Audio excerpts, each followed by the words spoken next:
Ito ang DXDR 981 sa Dipolog City. Basta balita at serbisyo publiko. Tatak RMN.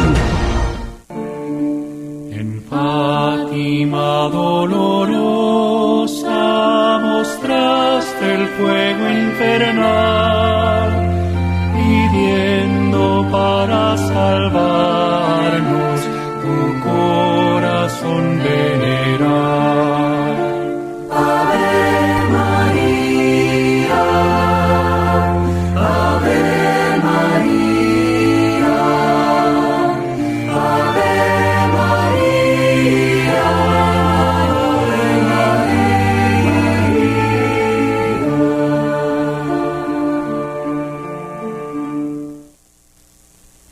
Sa ngalan ng Ama, ng Anak, at ng Espiritu Santo. Amen. Ito na naman ang inyong lingkod sa palatuntunang liwanag at sagot katoliko.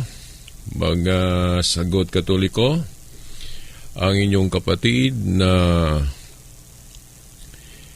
Silbert Adriatico Dondoyano alias Veritas, ang makasama ninyo sa palatuntunang ito. At kasama ang ating mga kapatid sa technical side, kasama ang Radyoman Dani Luod, kasama ang Radyoman Tax Ilumba, at ating paggalang sa ating Ama sa istasyong ito, kasama ang Radyoman Edgar Dagumo with Hul, sa lahat ng staff ng RMN Dipolog. Hindi ko na lang pangalanan, no? Okay. At of course, ang ating paggalang, no, sa ating mahal na obispo, Most Reverend Severo Caermari Weed, no, sa lahat na mga kaparian na tumulong sa kanya sa gawaing pastoral. Aking paggalang sa kanilang lahat. Okay. Diretso tayo sa ating paksa na tatalakayin ngayon. Ang ating tatalakayin ngayon ay tungkol ito sa Bible interpretation. O ano ba ang dapat isipin natin kapag babasahin at uunawain natin ang Biblia para tayo ay magkakaisa, no? Hindi magkawatak-watak, no, sa pananampalataya, no? Hindi ma-divided, no? Sa totoo lang, medyo hindi po maganda, no, ang nangyayari natin, no, nating mga Kristiyano sa buong mundo dahil hindi tayo nagkakaisa sa Bible interpretation, no? At iba ang ating mga kinikilalang leader, di ba? Kaming mga Katoliko, na niniwala kami na ang Santo Papa o Pope namin ang Vicar of Jesus Christ, no? Representative of Jesus Christ. So dahil representative of Jesus Christ ang Pope, so dapat dito tayo, no, magkakaisa, no? Dahil kung ating basahin ang Juan 10:16, isa lang ang chief shepherd, no? Ang yung tinawag nating universal pastor, chief pastor, no? Ang ating Panginoong Jesucristo. Pero sa nasabi na natin sa mga nakaraang programa natin, ang ating Panginoong Jesucristo may representative siya dito sa mundo. Kung wala ang kaniyang makikitang presence o visible presence. Dahil ang iglesia o simbahan kasi nangangailangan ng makikita na shepherd o yung tinatawag nating universal pastor at tinawag din itong Pope. Okay. Pero ang ibang mga kapatid o kayong mga kapatid na nakikinig o nanonood ngayon sa live stream ng RMN Dipolog, hindi kayo naniniwala nito. na ang leader o chief sa iglesia ay ang Pope dahil sabi ninyo, ang leader sa iglesia, ang head, si Jesus Christ lang, no? Hindi po tao na kagaya natin, no? Ang aral Katoliko, hindi naman natin hindi naman tayo tutol na si Jesus Christ talaga ang head of the church. Hindi po tayo tutol na yan, no? At kung sinabi nating ang Pope, head of the church, ito ay vicar lang.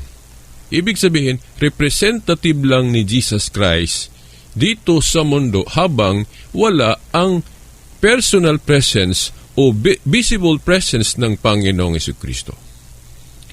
Di ba? Now, ang daming mga grupo ngayon ang hindi naniniwala na ang Pope vicar of Jesus Christ. No? Ang daming hindi naniniwala. Siguro, I hope na hindi ito ang dahilan, no? Hindi ito ang dahilan. Dahil may negative analysis ako kung bakit may mga hindi naniniwala sa aral na ito. O ano ba? Yung tinuro ng Iglesia Katolika na ang Pope Vicar of Jesus Christ. Representative of Jesus Christ, no?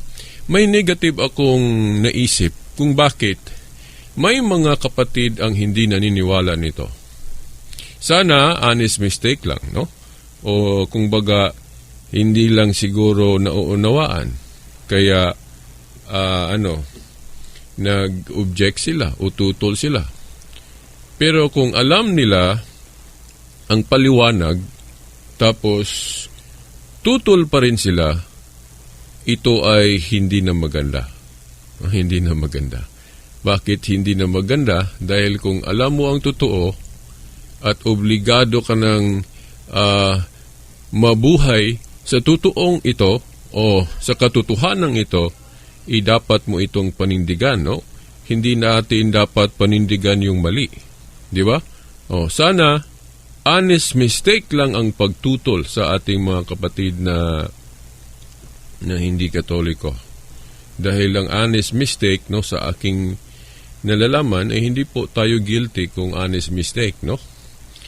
Nagigilty lang tayo kung alam natin and then sinusuway natin, hindi natin sinasabuhay ang katotohanan, talaga guilty na tayo. Pero kung hindi natin alam na tayo pala ay nagkamali, no? At nagpapatuloy tayo sa ganyang paniwala, hindi natin alam na nagkakamali tayo, hindi po tayo guilty na yan. Yan ang tinatawag nating honest mistake, no? Sa ano ba yun, no? Honest mistake sa ating paniniwala. Hindi kasi natin alam na nagkakamali tayo. Okay. Now, sa monitor natin parang nagbabuffering, no? Sana hindi naputol ang live stream. Okay, hindi ba naputol, Dan? Hindi naputol ang live stream? Okay. Okay. Okay. So nakita ko kasi dito na parang nagpa-appearing, no? Okay, okay na. Okay. Now, mahalaga din na ma-record natin ito at ma-post sa ating account, no? Para hindi lang tayo ang makakita, no? Sa segment ngayon sa ating palatuntunan.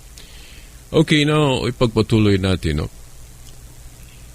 Sana honest mistake lang ang nagawa sa ating mga kapatid na hindi Katoliko, na sila ay patuloy na tumutol dahil hindi nila nauunawaan.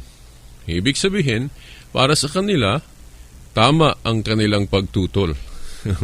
Diba? Yan ang nalalaman natin sa yung tinawag nating moral analysis o moral philosophy. Moral philosophy. Okay.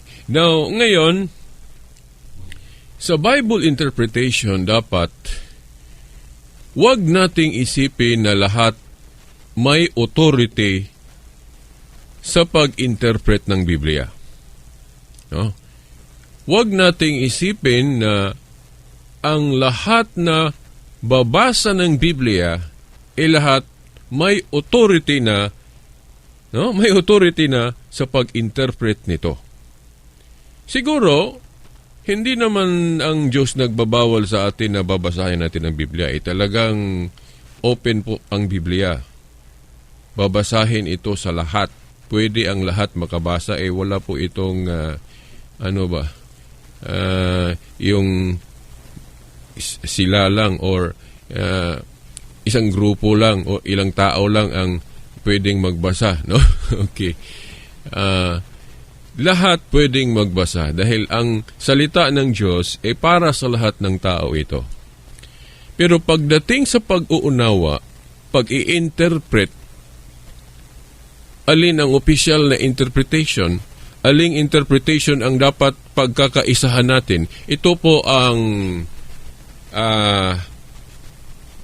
ay dapat alamin natin na hindi lahat na pag-uunawa natin sa Biblia, sasabihin nating tama na tayo nito. Dahil kung ating babasahin ng Biblia, hindi naman lahat binigyan ng Panginoong Jesucristo ng authority to preach o hindi lahat binigyan ng kapangyarihan sa pangangaral, yung mangangaral ka, no? Ibig sabihin, may mga tao lang na binigyan ng Panginoong Jesucristo ng authority to preach. Ibig sabihin, kasali na doon ang pag-interpret ng tama. Di ba? Ano po ang bersikulo ng Biblia ang pinagbatayan natin ito? Halimbawa, yung sa Roma 10:15, no? Roma, Kapitulo 10, versikulo 15, no? Buffering talaga, no? Ang monitoring ko dito sa mobile, no? Sana, no? Sa mobile ko lang ang nag-buffering, no? Okay. Pero sige, patuloy lang tayo, no? Okay. So, yan mga kapatid at mga magulang, no? Pagdating sa pag-uunawa, no? Dapat wag nating kalimutan ang sinabi ng Aklat ng Roma, no? Sulat ni Apostol Pablo sa Aklat ng Roma sa Kapitulo 10, versikulo 15. Ano ang sabi ni Apostol Pablo sa talatang ito? Sabi niya, paano kayo makapangangaral kung hindi kayo, kumbaga sa English pa, sent? Ibig sabihin, paano kayo makapangaral o makahahayag ng mga salita ng Diyos kung hindi ikaw pinadala?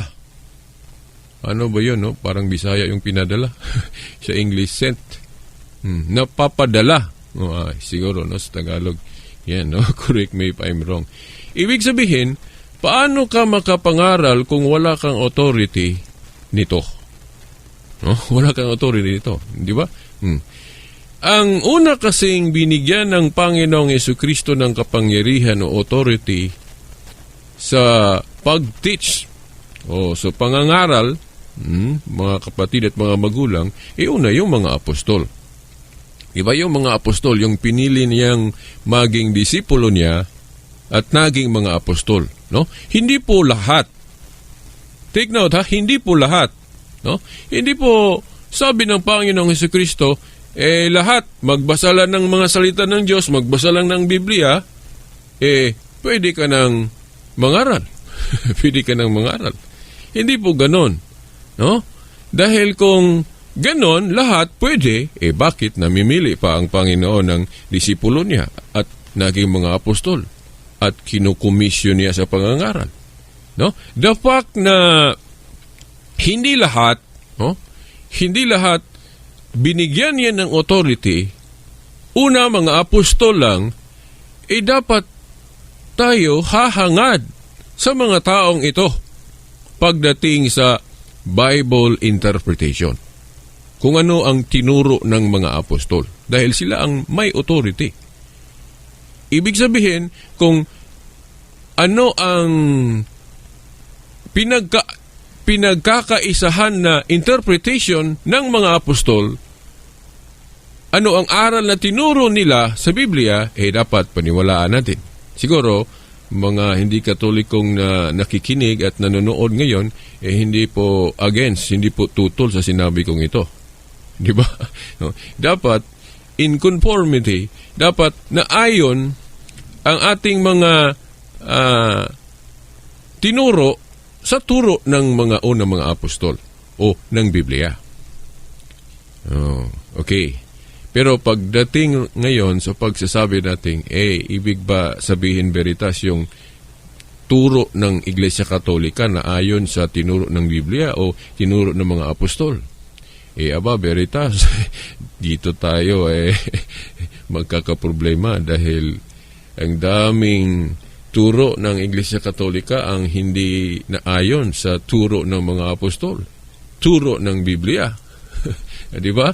Yun ang accusation ng ating mga kapatid na hindi Katoliko. Even ako, no? Ako noon, nang hindi ko pa nalaman ang mga paliwanag kasagutang Katoliko, napaniwala din ako sa ganiyang pag-iisip. Kaya nga, muntik kong iniwanan ang Iglesia Katolika noon, no? Muntik akong napaanib sa INC, yung Iglesia ni Cristo na tinatag ni kapatid na Felix, no? Okay. At hindi rin natuloy dahil may nakita ko ding mali sa aral at muntik din akong naging Sabadista, no?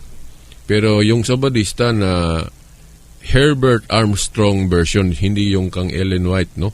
Version. Dami kasing grupo din na yung mga Sabbatarians, yung Sabadista, hindi po sila lahat nagkakaisa, no? Iba-iba din ang mga prime movers nila, no? Okay. Sa pagkaalam ko, may congregation din yung tinatawag nating Congregation of Yahweh na isa sa mga mangangaral sa sa pangkat na ito, aking kaibigan, no? Hindi ko lang pangalanan. Okay. Sabadista rin, grupong yon, pero hindi yon Ellen White version. Diba? Iba din, no? At ang meron silang aral na kakaiba sa Seventh-day Adventist dahil hindi sila payag na ang Yeshua i-translate ito ng Jesus, no? Okay. Kakaiba din, pero mga Sabadista din sila dahil pinagpatuloy nila yung Jewish Sabbath na Saturday, di ba? Okay. Ang muntik kong naaniban na Sabadista na pangkat yung kang Herbert Armstrong, yung may Plain Truth Magazine. Kasi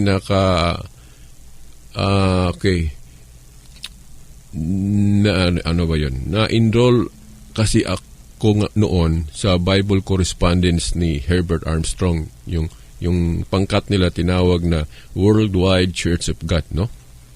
Okay. Na-enroll ako sa Bible school nila, yung correspondence course, at tanggap ko naaral ko yung 32 lessons nila, no? May mga pinapadala sila sa akin at malaki pa ang grade ko, ang grado ko sa yung may mga examination na pinadala. Okay. So alam ko yung alam ko yung mga argumento ng mga Sabadista, no, kung bakit Saturday ang day of worship nila. At alam ko din yung kosher law arguments, no? Kung bakit bawal kainin ng baboy, bawal kainin yung yung pinagbawal, no, sa matandang tipan, no, sa Old Covenant, no? Alam ko ang mga bersikulong ginamit nila. Pero nang nalaman ko ang mga paliwanag Katoliko, mga sagot Katoliko, nagde-decide ako, ito pala ang very kapag ikumpara na natin, siyempre makapili tayo at makasuri tayo ng, kung masuri na natin ng mabuti o ng maayos, desisyon na tayo kung saan talaga ang tama. So, ang nanalo sa aking pagsusuri, yung Roman Catholic interpretation. Kaya nagpasya akong mananatili sa Roman Catholic Church at damdam kong tinawag ako ng Diyos sa gawaing ito, yung tutulong sa pagbigay ng paliwanag, bigay ng mga kasagutan tungkol sa paniwalang Katoliko. Okay. Love ko ito, passion ko itong Catholic faith apologetics. Very love ko ito. Hindi ko po ito maipagpalit sa kaligayahang material o anong kaligayahan pa, no? Hindi ko ito ipagpalit, no? Dito ako masaya, no? Sa gawaing pagdepensa, no? O pagbigay paliwanag, no? Bigay kasagutan tungkol sa paniwalang Katoliko. Yan, no? Hindi po ito salita lang, no? Totoo ito. Okay. Now, ngayon, ipagpatuloy natin ang tungkol sa Bible interpretation, no? Bible interpretation. Kung sino ang binigyan ng ating Panginoong si Kristo ng authority to preach, ibig sabihin, sa logic, sila din ang may authority sa pag-interpret. Diba? Sila din ang may authority to interpret. Diba? Oh. Pero yung accusation na tama ka dyan, Veritas, no? Ang mga apostol, dahil apostol sila ng Panginoon, ang kanilang pinagkakaisahan na interpretation, iyon ang dapat. Diba? Pero yung aral Katoliko, daming aral Katoliko na salungat sa tinuro ng mga apostol. Diba? Ito, no? Isa-isahin natin ito. Yung accusation. Hindi po porke may accusation, paniwalaan na natin, no? Dapat pag-usapan natin ito. Dahil, actually, misconception lang ito, no? Katulad sa nangyayari sa akin, muntik akong napasama sa iba-ibang grupo dahil hindi ko alam ang paliwanag, sagot Katoliko sa mga accusation na ito, no? So, kaya nga, inanyayahan ko kayo na makinig, manood sa mga palatuntunang kagaya nito, no? Hindi lang ganito dahil hindi lang din ako ang gumagawa ng ganito, no? Marami ako mga kasamahan, no? Sa grupo at yung iba nga wala dito sa Pilipinas. Yung sa ibang lugar pa, no? So, ngayon, mga kapatid at mga magulang, naalala ninyo kung hindi ako nagkakamali kahapon or ngayon na gospel. Ngayon, no? Kanina na rinig ko ang pare na binasa yung Mateo 18, verse 17, especially verse 17, at pwede rin ituloy sa verse 18, na sinabi sa talatang ito na kung maniwala tayo sa Panginoon, maniwala tayo sa Panginoon, hindi po ito ibig sabihin ang Panginoon lang ang ating papaniwalaan. Bakit, no? May iba kasing magsasabi na Jesus Christ lang, dapat paniwalaan natin, huwag yung ibang. Pero paano? Si Jesus Christ mismo ay namimili ng mga tao na maghahayag sa salita niya. Ibig sabihin, may kinasangkapan ng ating Panginoong si Kristo sa pagtuturo. Hindi po sinusulo ito ng Panginoong si Kristo na siya lang ang magtuturo. Di ba? May mga tao siyang pinili. Una, yung mga disipulo na naging mga apostol. O dapat makinig tayo sa turo ng mga apostol. Dahil kung makinig tayo sa tinuro nila, no? Sa ibang mga salita, kung makinig tayo sa totoong iglesia, ay para na ring si Kristo ang ating pinakinggan. Di ba? Sabi ni Apostol Pablo, ang iglesia ay katawan ng Panginoong Jesucristo. So kung katawan ng Panginoong Jesucristo ang totoong iglesia, dapat maniwala tayo sa iglesia. Di ba? Pero aling iglesia? Ito ang dilema. Ito ang tanong. Catholic ba iyan veritas? Iglesia ni Cristo ni Felix Manalo ba iyan? Or Sabadista? Or dami ngayon. Nagdaangkin, di ba? Okay. Now, hindi ko ito matalakay ng buo ito ngayon. Kaya nga, iimbitahan ko kayo sa susunod na palatuntunan dahil hindi ko kaya na masabi lahat dahil limitado din ang ating oras. Diba? At makinig din kayo sa ibang mga palatuntunan, no? Sasali din ako, yung sa sangka, no? Dialogue, mga debates, sasali din ako, no? Para ma-share natin ang ating side, no, sa Roman Catholic Church. Okay. Now, ngayon, wala na po tayong oras. Okay, sa susunod, ating talakayin yung kung bakit nasa mga obispong Katoliko na ang nahawakang authority ng mga apostol. Hindi po kahit na sino na lang ang binigyan kasi ng Panginoong Jesucristo ng authority. Dahil kung kahit na sino na lang at iba-iba ang paliwanag, iba-iba ang interpretasyon, paano yun ma-harmonize natin sa sinabi ng Biblia na iisa lang ang iglesia na tatag ng Panginoong Jesucristo. So wala na tayong oras, medyo hanging, no? Dahil may dapat po akong sabihin, may mga question mark na nasa isip ninyo na hindi natin natalakay ang kasagutan nito. Alam ko, okay? Pero katulad sa isang teleserye, hindi po ito matapos sa isang segment lang. Di ba? Maraming segment pa ito hanggang matapos. Di ba? So, huwag kayong mag-isip ng tapos. Hindi pa tayo tapos. Patuloy pa ito. Okay, hanggang sa susunod na linggo, ang kapatid na Silbert, sa ngalan ng Ama, ng Anak, at ng Espiritu Santo. Amen. En Fátima dolorosa mostraste el fuego infernal, pidiendo para salvarnos